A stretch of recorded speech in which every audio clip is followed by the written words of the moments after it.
नमस्कार, बहुत स्वागत है आपका। धनु राशि साल 2025 और 26 महापरिवर्तन लेकर आया है या कह सकते हैं होने जा रहा है। राहु महापरिवर्तन करेंगे 18 मई को। अभी तक आपके चतुर्थ भाव में है, अब वो तीसरे भाव में प्रवेश करेंगे। राहु जब देवगुरु बृहस्पति यानी मीन राशि से निकलकर कुंभ राशि यानी शनिदेव की राशि में आएंगे तो एक तो शनिदेव और राहु की मित्रता ऊपर से अपने घर में जब बैठेंगे तब इनका शुभ प्रभाव शुभ फल खुलकर आपको मिलने लगेगा। क्या मिलेगा, कैसे बचें, किन चीज़ों से आपको परेशानी हो सकती है, तमाम बातें जारी हैं। वीडियो के अंत तक बने रहिए और ये प्रेडिक्शन चंद्र राशि पर आधारित है। तो राहु का अपना कोई घर नहीं होता, लेकिन जहाँ बैठते हैं वहीं पर अपना पैर फैला लेते हैं, साम्राज्य स्थापित कर लेते हैं।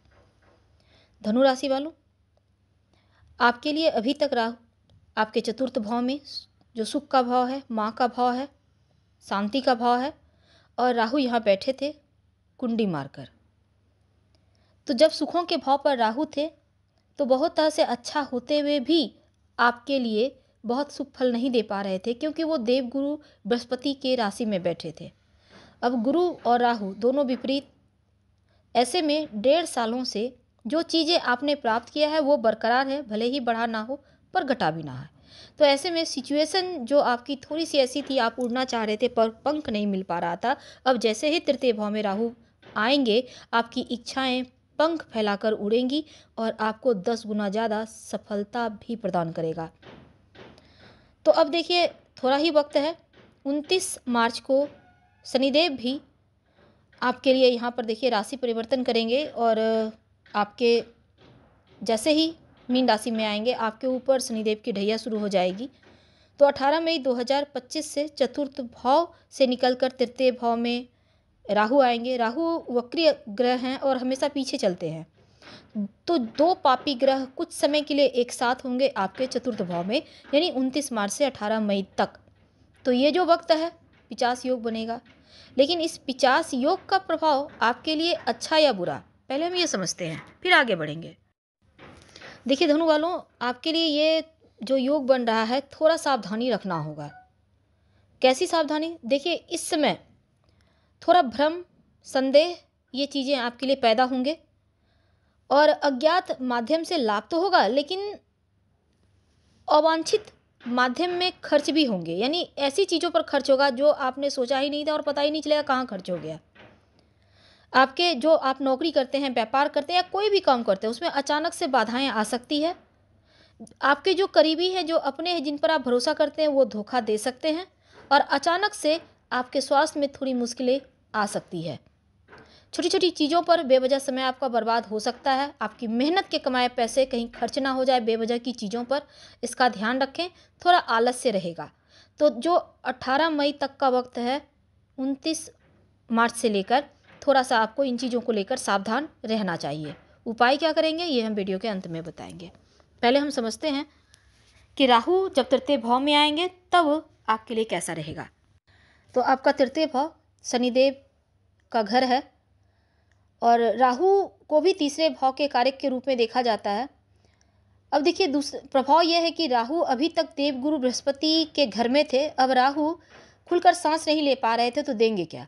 अब राहु जब अपने मित्र शनिदेव के घर में आएंगे, यानी दानव ग्रह देवगुरु के घर में थे, तो पूरी तरह से सात्विक तरीके से वो फल नहीं दे पाए। अब राहु को इनलीगल चीज़ पसंद है, तो लीगल में वो कुछ कर नहीं पा रहे थे, लेकिन जैसे ही वो शनिदेव के घर आएंगे तो लीगल इनलीगल दोनों ही तरफ से आपको फल देना शुरू करेंगे। तो एक अच्छे स्थिति में राहु और शनि के घर आए हैं। अब काल पुरुष की कुंडली में 11 नंबर जो होता है इच्छाओं की पूर्ति का होता है, कुंभ राशि है, और राहु आपके लिए यहाँ पर अगर समझा जाए तो अच्छा प्रभाव यहाँ से देना शुरू करेगा, क्योंकि राहु का अपना कोई घर नहीं होता और शनिदेव का अगर दोस्त का घर मिल गया तो एक साम्राज्य, अपना राज्य स्थापित करके रखेगा। तो शनि के घर में राहु का बैठना आपका पराक्रम को बढ़ाएगा।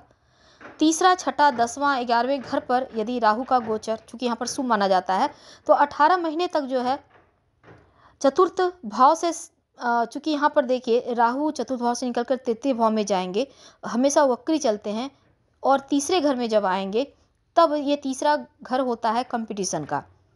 जीवन में महत्वपूर्ण ग्रह राहु है और जो भी कंपटीशन थी नौकरी व्यापार की, उससे आपको मुक्ति दिलवाएगा, आपको सफलता दिलाएगा। और राहु आपके अंदर जुनून पैदा करेगा, चाहिए तो चाहिए, यानी आपको जो करना है वो आपको प्राप्त करवा कर रहेगा। राहु यहाँ पर बाहुबली होगा और आपके लिए वीरता, यानी कि आपके अंदर कॉन्फिडेंस लेवल बढ़ाएगा। आप जो करना चाहते हैं, वैसे भी धनु राशि वीरता की ही राशि है, तो आपकी कॉन्फिडेंस लेवल बढ़ेगी।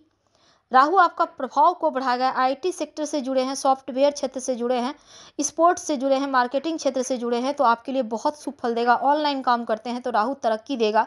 राहु का प्रभाव से बढ़िया फल मिलेगा, 10 गुना वृद्धि करेगा। राहु आपकी हिम्मत को बढ़ाएगा और जिस तरह से राहु ने अमृत पान किया है, उसी तरह से अमृत पीकर आपको अमृत तो देगा, यानी आप जो चाहेंगे वो प्राप्त कर पाएंगे। लक्ष्य को प्राप्त करने के लिए एक जुनून पैदा करेगा। राहु का प्रभाव अब खुलकर आपको मिलेगा। राहु के पास एक दृष्टि है, उनकी 5वीं दृष्टि, पंचम दृष्टि से तीसरे घर को, अब यहाँ पर 7वें घर को, और जो जहाँ पर आपके 7 नंबर है बुध की घर है, बुध और राहु आपस में मित्र हैं, तो राहु की 7वें भाव पर पंचम दृष्टि व्यापारी भाइयों के लिए बढ़िया है। दसम से दसम स्थान है, सप्तम भाव, तो कुल मिलाकर करियर के मामलों में बढ़िया है।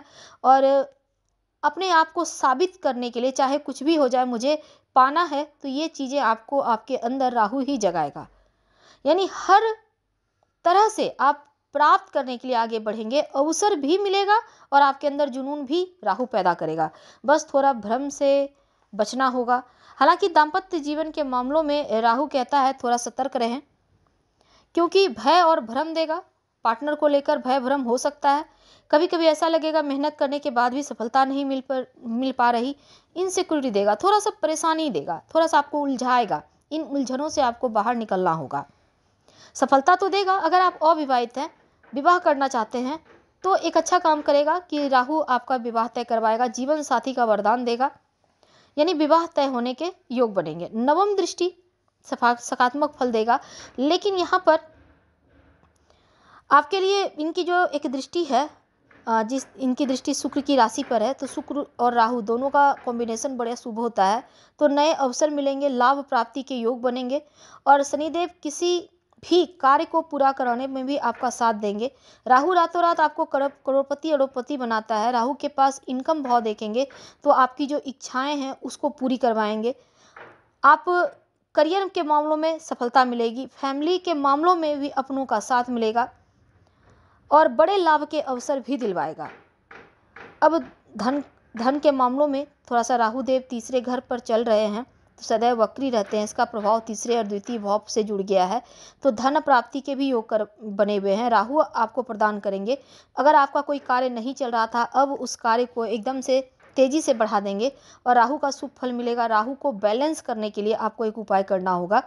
एक तो शिव जी की आराधना खूब करें और दूसरा आप महामृत्युंजय मंत्र ओम होम जुंग सह, इस मंत्र का खूब जप करें। अपने घर को एकदम से सुगंधित बनाए रखें। गंदा और बदबूदार जो गंध होता है, दुर्गंध जिसको कहते हैं, और धुआं, इन चीज़ों में राहु का वास है, इनसे बचिए। प्लास्टिक थोड़ा कम यूज कीजिए। गंदगी घर में फैलने ना दें। अपने आप को अपडेट रखें। अच्छे कपड़े पहने, फटे पुराने तो बिल्कुल नहीं। बालों को करीने से सजाएं, परफ्यूम वगैरह लगा के रखें। अपने बाथरूम को एकदम बहुत क्लीन रखें और उसमें एक कांच की कटोरी में नमक डालकर रखिए और हर महीने उसको टॉयलेट में फ्लश करके चेंज करते रहिएगा। नमक को सफ़ेद नमक यूज करना है, याद रखिए। राहु को शांत करने के लिए आप नमक मिले हुए पानी से पोछा लगा सकते हैं। कूड़ा कबाड़, पुराने बर्तन, पुराने कपड़े, इन चीज़ों को इकट्ठा ना होने दें। खासकर पुराने कपड़ों में गट्ठल बांधकर ना रखें, वरना ये चीज़ें मुश्किलें पैदा करेगी। खासकर अपने घर के दक्षिण पश्चिम कोने में एक कांच के ग्लास में पानी भरिए, उसमें 1 चम्मच नमक मिलाकर रखिए। हर महीने इसको चेंज कीजिएगा। पूरे घर के नकारात्मकता को ये सोखेगा, आपके घर में सकारात्मक ऊर्जा देगा। ये चीज़ें आपके लिए उत्तम रहेगी और शिव जी की आराधना करते रहिएगा। राहु का सुफल मिलता रहेगा। हम आपसे विदा लेते हैं। जानकारी अच्छी लगे तब लाइक कर सब्सक्राइब करें और घर में धुआं कीजिएगा। आप गूगल जला सकते हैं, धूप जला सकते हैं, आपके लिए शुभ रहेगा। धन्यवाद। फिर मिलेंगे। प्लीज़ लाइक कर सब्सक्राइब करें, शेयर करें, कमेंट करें।